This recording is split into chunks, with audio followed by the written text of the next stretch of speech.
ఓం గం గణపతయే నమః. నమః శంభవే చ మయో భవే చ నమః శంకరాయ చ మయస్కరాయ చ నమః శివాయ చ శివతరాయ చ. ఓం నమః శివాయ.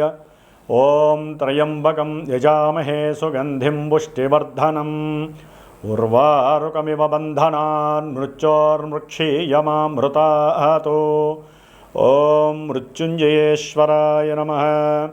ఓం శమగ్నిరగ్నివిష్కరశ్చన్నస్తపతు సూర్యః శంబాతో వాత్వరప అపసృదః. ఓం శం శనైశ్చరాయ నమః.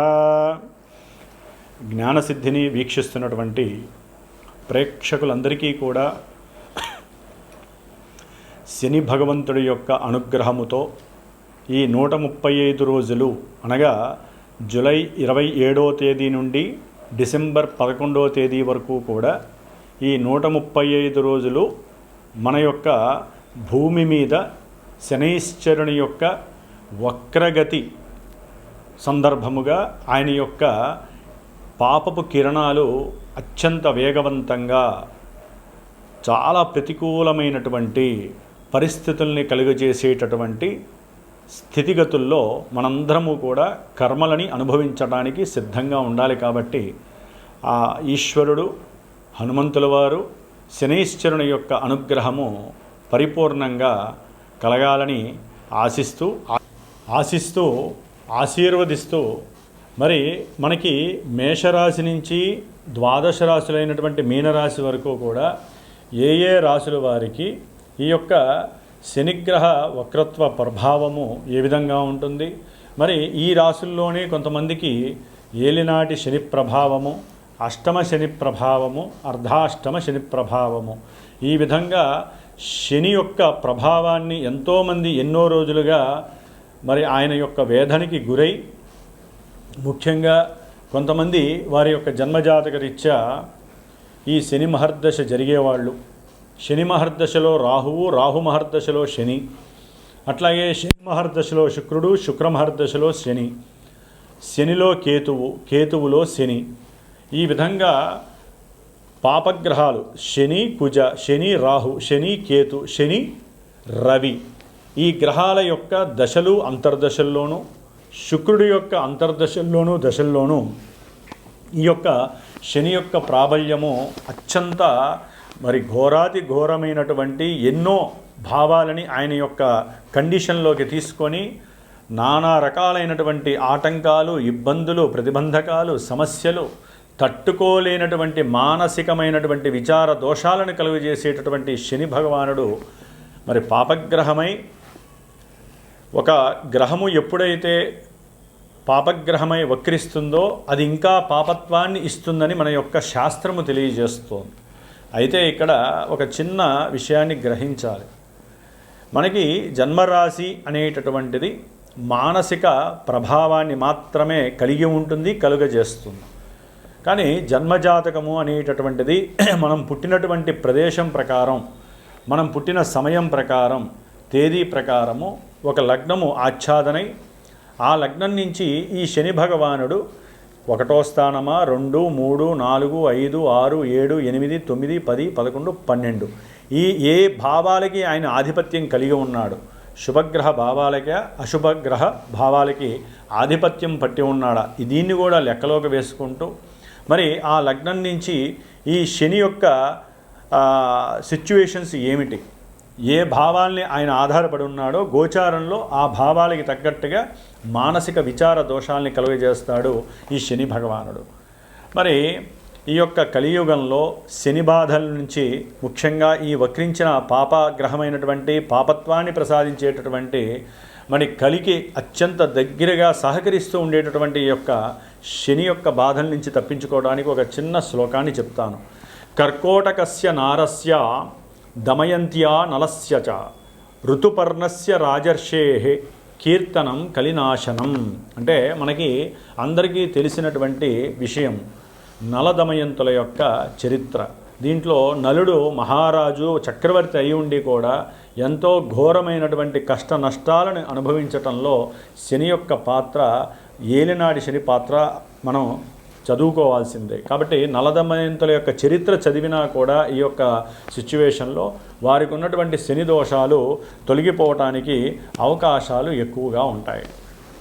కాబట్టి మరి ముఖ్యంగా ఈ యొక్క శని మహర్దశల్లో ఈ యొక్క శని దాదాపుగా మనకి ఈ జూలై 27వ తేదీ నుండి డిసెంబర్ 11 వరకు కూడా రేవతి నక్షత్రంలో 3వ పాదంలో వక్రించినటువంటి శని దాదాపుగా అక్టోబర్ 8వ తేదీ వరకు కూడా అదే నక్షత్రంలో వక్రించి వెనక్కి వస్తూ ఉంటాడు. అట్లాగే ఈయన డిసెంబర్ 11 వరకు కూడా సొంత నక్షత్రంలో వక్రించడం ఇంకా ఘోరమైనటువంటి ప్రభావాలని మనకి ప్రసాదిస్తూ ఉంటాడు కొన్ని రాశుల వారికి. ఆ రాశులు ఏంటో మనం తెలుసుకుందాం. అయితే ఈ వక్రత్వంలో ఈ గ్రహము చాలా వరకు తన యొక్క కిరణాలని ముందు ఇవ్వాల్సినటువంటి, అంటే ఇప్పుడు మీనరాశిలో జలరాశిలో రేవతి నక్షత్రంలో 3వ పాదంలో ఉన్నటువంటి ఈ శని భగవంతుడు తన యొక్క దృష్టిని 3వ దృష్టిని వృషభ రాశి మరియు మిథున రాశి ఈ 2 రాశుల మీద ప్రభావితం చూపిస్తూ ఇప్పుడు ఆయన వక్రించిన తర్వాత కొంచెము నక్షత్రాలు అంటే రోహిణీ నక్షత్రము మృగశిర నక్షత్రం ఈ 2 నక్షత్రాల మీద అధికంగా తన యొక్క శక్తిని ప్రసాదిస్తాడు. అట్లాగే తన యొక్క సప్తమ దృష్టి ఇప్పటి వరకు కూడా కన్యారాశి మీద, కన్యారాశిలో ఉన్నటువంటి ఉత్తర ఫల్గుని నక్షత్రము హస్తా నక్షత్రం మీద ఉండేది, అట్లాగే చిత్తా నక్షత్రం మీద ఉండేది.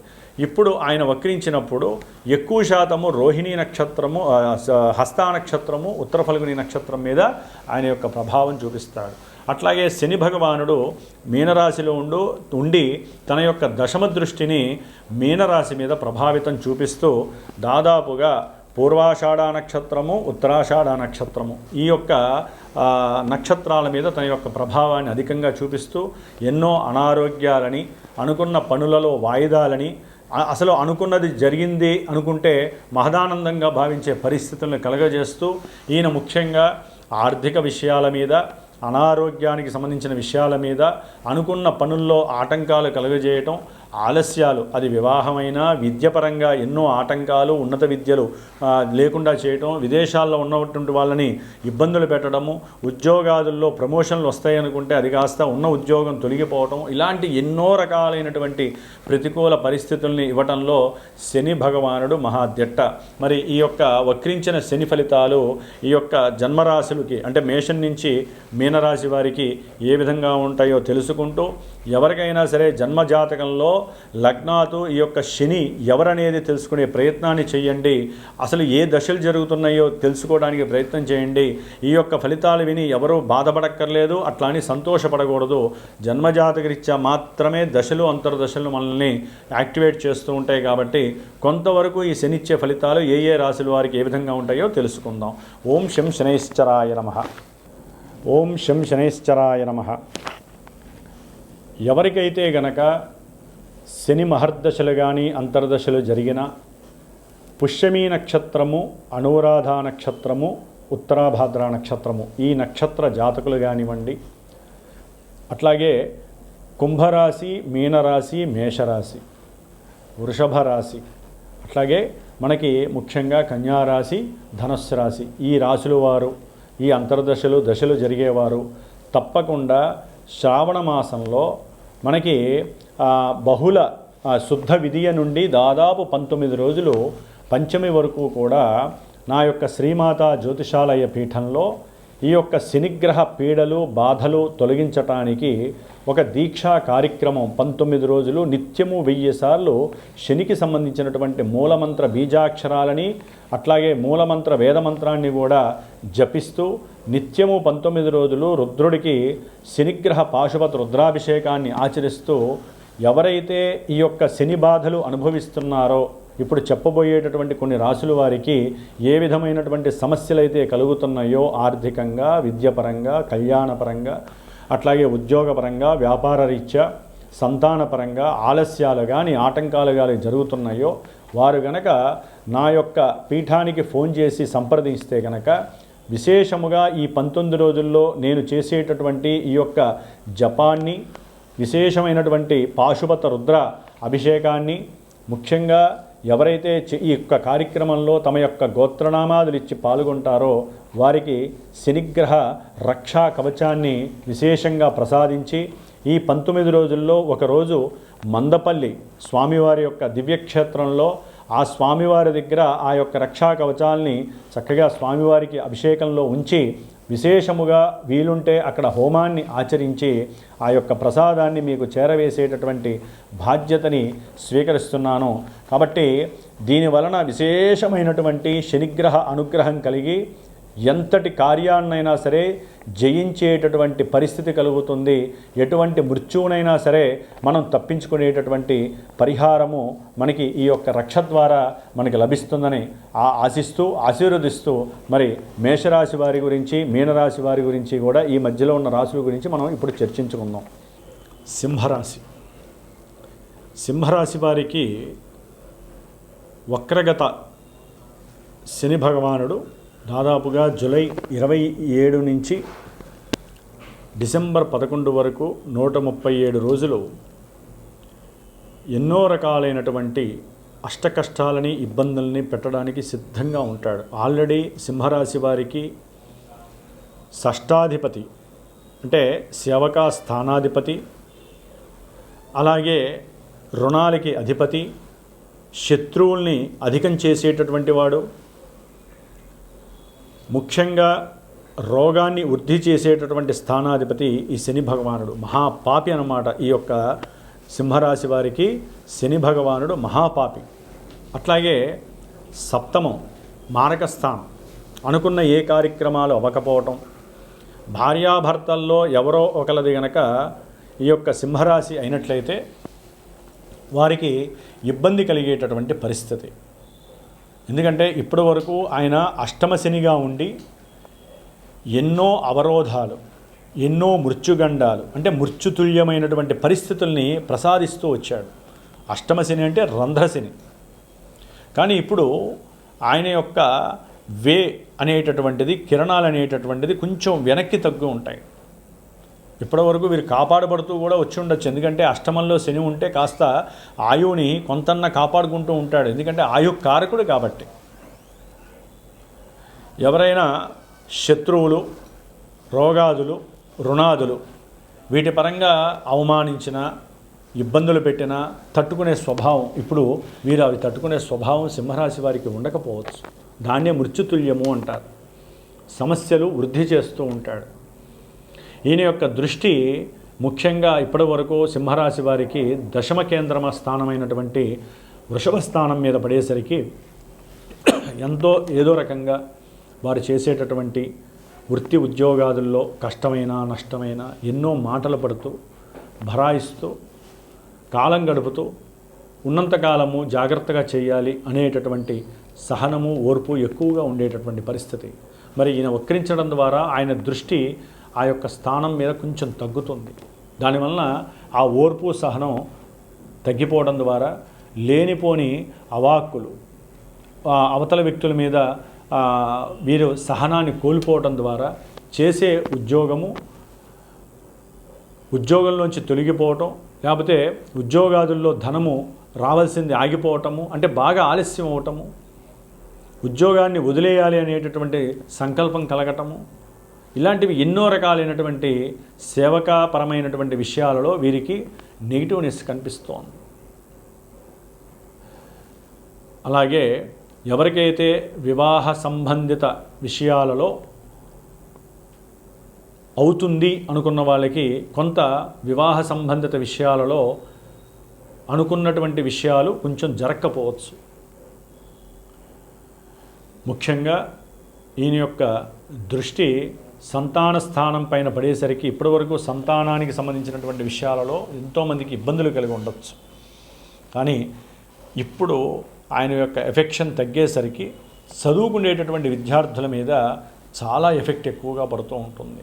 ప్రయాణాల యందు చాలా జాగ్రత్తలు వహించాలి. భార్యతో కానీ భర్తతో కానీ, అంటే ఇరువురు ప్రయాణం చేసేటప్పుడు ఎన్నో మారక దోషాలు మీకు కలగడానికి అవకాశం ఉంటుంది. చాలా జాగ్రత్తగా చూసుకోవాలి. ఆయన దృష్టి ముఖ్యంగా ఇప్పటివరకు ద్వితీయ స్థానమైన కన్యారాశి మీద పడేసరికి ఆకస్మికంగా ఎన్నో నష్టాలు, వ్యాపారంలో నష్టాలు, సేవకా వృత్తిలో అనుకున్న డబ్బులు రాకపోవడం, దాని ద్వారా కుటుంబంలో కలతలు ఏర్పడటం, ఇవన్నీ జరిగినాయి. కానీ ఆయన యొక్క వక్రీగత దృష్టి వలన డైరెక్ట్గా ఆరోగ్యం మీదే పడుతోంది.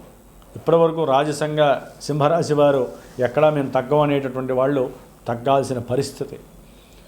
ఇదేంట్రా బాబు వీడు ఉన్నట్టుండి ఇంత ఓపికగా తయారయ్యాడు అనేటటువంటి పరిస్థితి. ఎందుకంటే శని దృష్టి ఇప్పుడు సింహరాశి మీద కొంత పడుతూ ఉంటుంది. వీళ్ళలో ఉన్నటువంటి అహంకారము కానీ, అట్లాగే ఎవరైనా ఉద్యోగాదుల్లో వ్యాపారాదుల్లో మేనేజ్మెంట్ చేస్తూ ఉంటారు, ఆ యొక్క విషయాలలో వీరికి ఎన్నో రకాలైనటువంటి లోపాలు కలుగుతూ ఉంటాయి. ఏమీ తెలియదు. ఏమీ తెలియని వాళ్ళకి తీసుకెళ్ళి ఆ స్థానంలో కూర్చోబెడితే ఏమవుతుంది, ఏం అర్థం కాని పరిస్థితి. ఇది కూడా ఒక మృత్యుతుల్యమే, మారకస్థానం అనుకోవచ్చు. అంటే ఈ విధంగా ఈ యొక్క సింహరాశి వారికి ఉద్యోగపరంగా, శత్రు రుణపరంగా, వివాహపరంగా, దాంపత్యపరంగా, ఆర్థికంగా, తండ్రి యొక్క ఆరోగ్యరీత్యా, చదువుకునేటటువంటి విద్యార్థులకి విద్యపరంగా, బంధువులతో అంతర్గతంగా సమస్యలు, అది భార్య అయితే భర్త తరపు, భర్త అయితే భార్య తరపు, ముఖ్యంగా ఆర్థికపరమైనటువంటి విషయాలలో వీరు పూర్తిగా ఇబ్బందులు పడే పరిస్థితి సింహరాశి వారికి కలుగుతోంది. అందుకనే శ్రావణ మాసంలో చాలా విశేషమైనటువంటి 19 రోజుల దీక్ష జపాన్ని, హోమాన్ని ఆచరిస్తున్నాను. కాబట్టి ఎవరైనా సరే వారి యొక్క జన్మజాతకంలో వారికి నడుస్తున్న దశలు అంతర్దశలు అనుకూలించలేదనుకోండి, ఇది ఇంకా ఎఫెక్టివ్గా ఉంటుంది. కాబట్టి ఈ సమయంలోనే ఇది శాస్త్రం చెబుతోంది, శ్రావణ మాసంలో ఈ విధంగా చేసుకుంటే చాలా ఉత్తమం అని. కాబట్టి మీరేం ఆచరించాలి, నేను ఆచరిస్తూ తర్వాత చివరిలో ఈ హోమము, ఈ 19 రోజుల పూజా దీక్ష అయిపోగానే మీకు ఏ ప్రసాదం ఇవ్వాలి, ఇవన్నీ కూడా నేను తెలియజేస్తాను. నా యొక్క నెంబర్కి మీరు ఫోన్ చేసినట్లయితే కనుక మీరు కూడా ఎన్నో నియమాలు, ఉపవాస నియమాలు ఆచరించండి. కాస్త మాటని కంట్రోల్ చేసుకోండి. ఆరోగ్య విషయంలో జాగ్రత్తలు వహించండి. తండ్రి గారి యొక్క ఆరోగ్య విషయంలో జాగ్రత్త ఉండండి. వ్యాపారము, ఉద్యోగ విషయాలలో ఏది మన ముందుకు రాకుండా అంతర్గతంగా ఎన్నో విషయాలు జరుగుతూ ఉంటాయి. సంతానంలో కూడా విభేదాలు కలిగే అవకాశం ఉంటుంది. కట్టుకుంటున్నటువంటి ఇల్లు లేకపోతే తీసుకున్నటువంటి భూముల్లో ఎన్నో వివాదాలు కలగడానికి అవకాశం ఉంటుంది. అనుకున్న వివాహ విషయాలు ఆలస్యం అవుతాయి, కొంతమందికి దగ్గరగా వచ్చినట్టే వస్తాయి, కానీ ఈ 4 నెలలు జరగకపోవచ్చు. కాబట్టి కొంచెం సింహరాశి వారు హనుమంతుడిని ఎక్కువగా ఆరాధించండి. ఓం శం శనేశ్వరాయ నమః.